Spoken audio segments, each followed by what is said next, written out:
Hello everyone, welcome back to The Addicted Bookworm. So we're going to try again on this review of this book. Oh god. I literally, I, so for people that don't know, I finished reading The Bungalow Mystery by Carolyne Keene. This is actually my fourth time reading this book, and I'll explain. So I originally got this edition on Kobo, and I got it for 99 cents, which I was like, oh yes, this is great. I got a deal on the book. It it was not the 30s edition. What they did, they took a revised version of the book, which is a total of 20 chapters, and they put it in this cover. I literally wanted to scream and all that. So I went on Amazon. They sent me a free sample of the book, which means includes the table of contents and everything. It had 25 chapters in it. Okay, great. Alright, so let's talk about the book, give an accurate review of a reread of this book. So, The Bungalow Mystery, this is the original 1933 edition. There was 4 books in the original Nancy Drew series that went to public domain. And next year, there will be a couple more. So the Bungalow Mystery is about, it starts off, first of all, with a warning, okay? So, because somehow, y'all who are in your 40s and 50s have to have a warning about books. Basically, it is saying that there is, basically, racial bias and racial names and things that we would not today consider to be appropriate. Your discretion is advised. Okay. So, warning.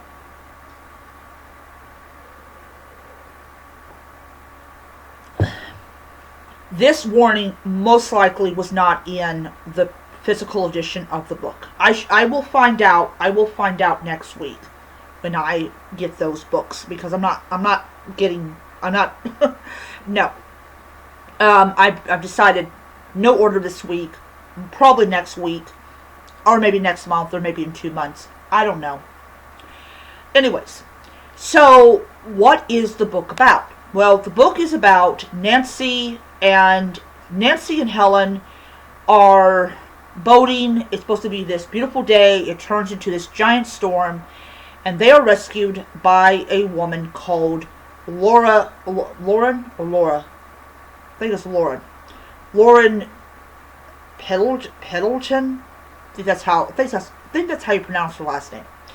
So they find out that Laura's mother has recently passed away, and she's going to be taken care of for the next 4 years by this guy called I forgot his name, and I just finished the book. Anyways, her guardian. And so Nancy and Helen encounter Lauren's guardian, and he's a very, very nasty man. I'm not talking about sexual nasty. I'm just talking about, like, his personality just could rub an antelope the wrong way. And so what happens is, Nancy doesn't really have a good feeling about this guardian, because she's the kind of person that really cares about people. And so she unfortunately finds herself in another mystery out of just wanting to protect this new friend of hers from this guy. And so as the story progresses on, we find out that the guardian that they met is not actually Lauren's guardian. It is actually a guy called Stimpy, who is actually wanted by the police, and he has kidnapped Laura's guardian to try to get his hands on the fortune.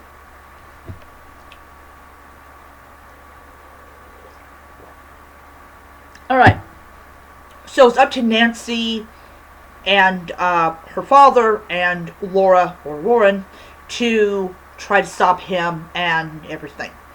Alright, so of course we all know she succeeds because there's more mysteries. Now, let's talk about some of the changes that was done in this book.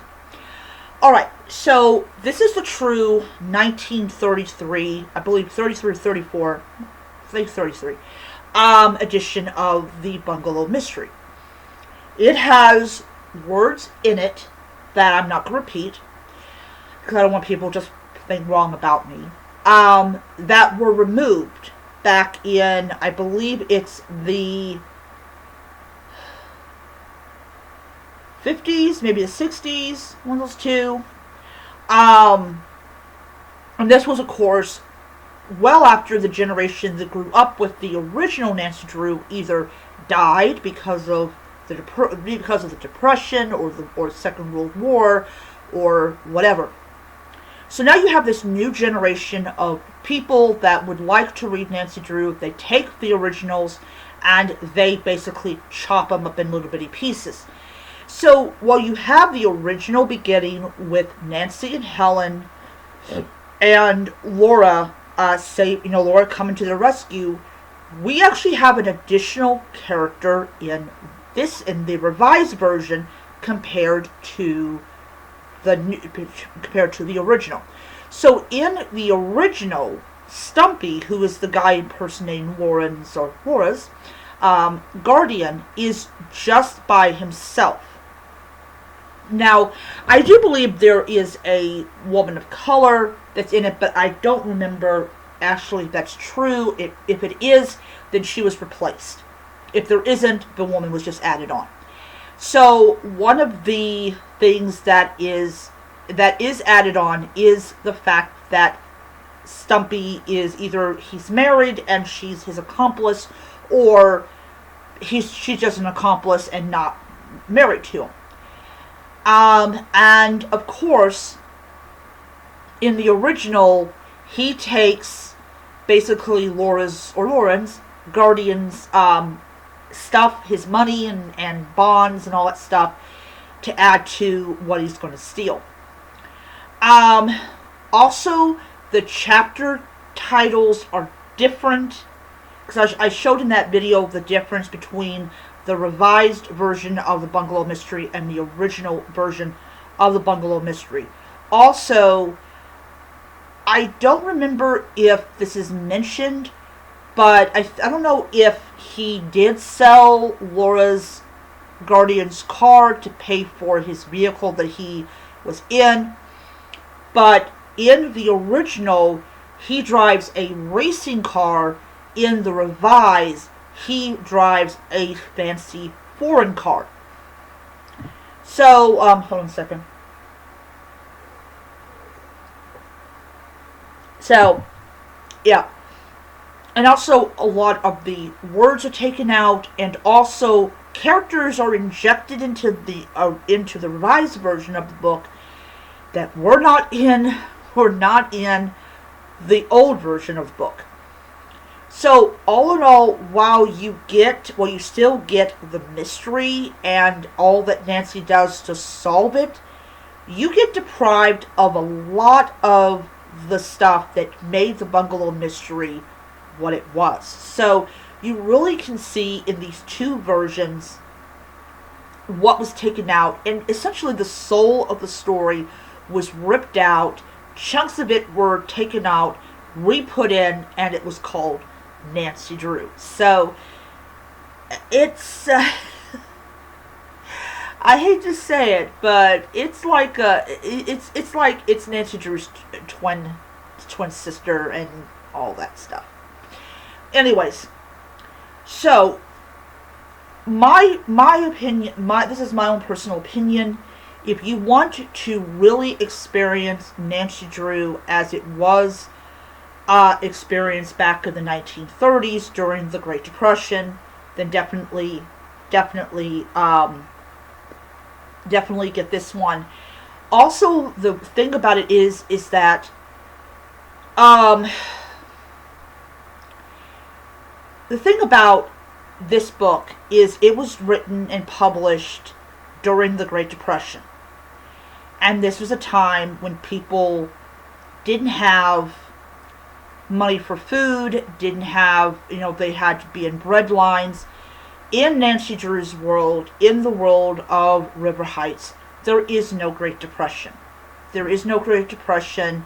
Nobody's hungry. People still have their homes. This is a world in which people could get lost in to forget their troubles, to forget how hard and bad life actually had been.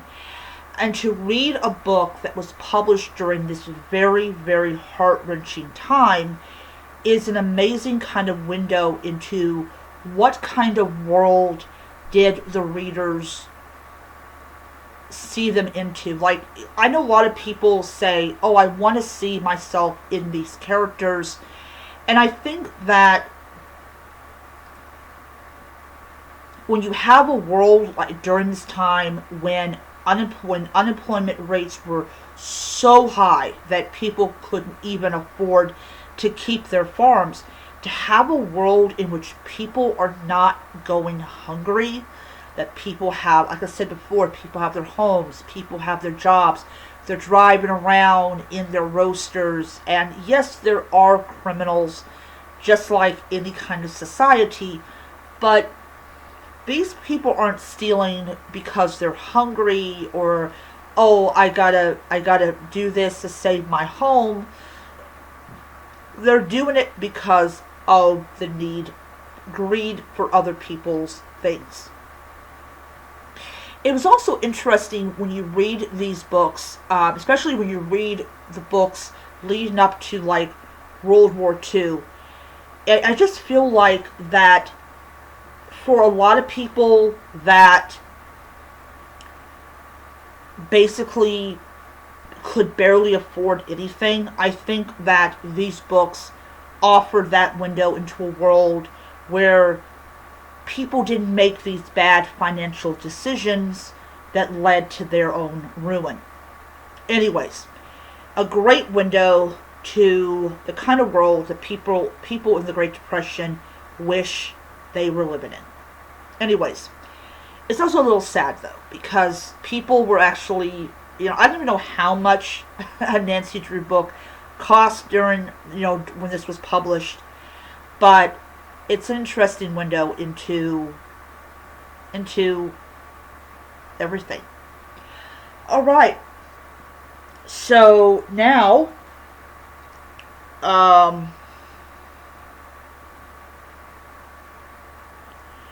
I just have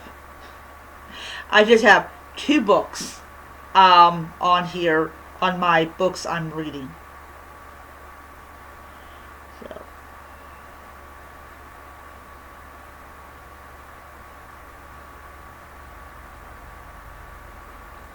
So now I am up to 41 books that I have read since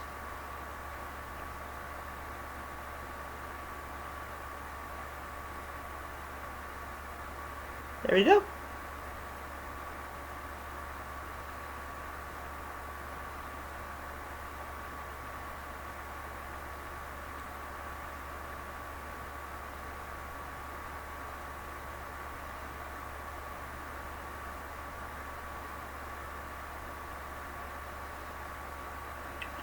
A second.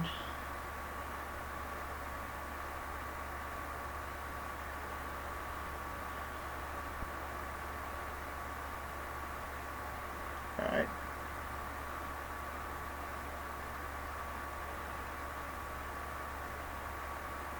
Okay, good. Now I'm back.